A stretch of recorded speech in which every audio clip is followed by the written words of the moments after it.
Armando the Golden, a sight to behold, unsodden nor tainted by vice. What sight beckons doom? What voice that should boom, though it squeaked and was rivaled by mice? Armando the just, the face you could trust, but so could the other guy. Stacked like a vault, and honest to fault, of evil none silence could buy. Iconoclastic and somewhat bombastic, what truth would he serve in the end?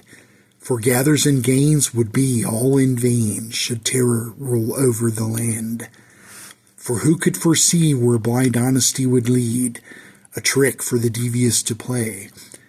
The quick of the mind you'll fathom in time, your own rules will you ultimately obey.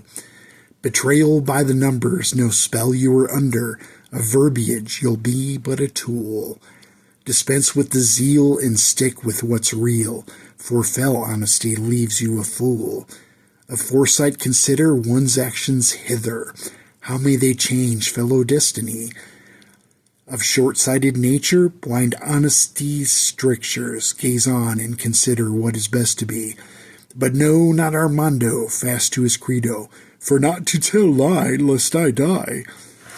What innocent nature of would-be betrayer, what hammer of war for the wicked to ply.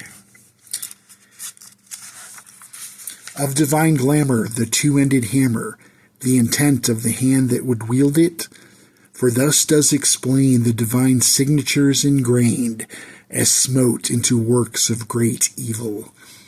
A real piece of work for the devious to spur, for who is the danger more near?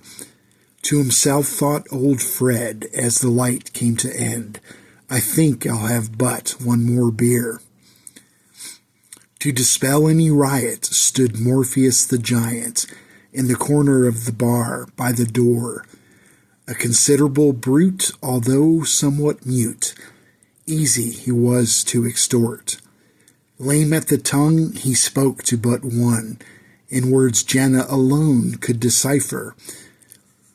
He had but one vice for which to entice, Crabapple Cove apple cider. For which to harrow, it came in a barrel, to which no, he never could say, or ibble figgle sibble gibble noggle floggle ooglag, which likened and meant much the same.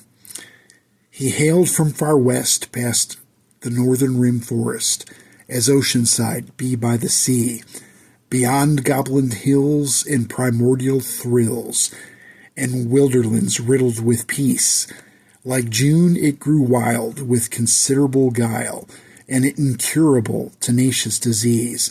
It spread with great ease, this bold fell disease, till Ishmeth provided the cure.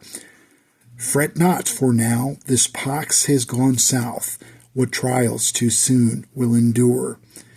Considerable woe Morpheus did know, for want of right words was he harried.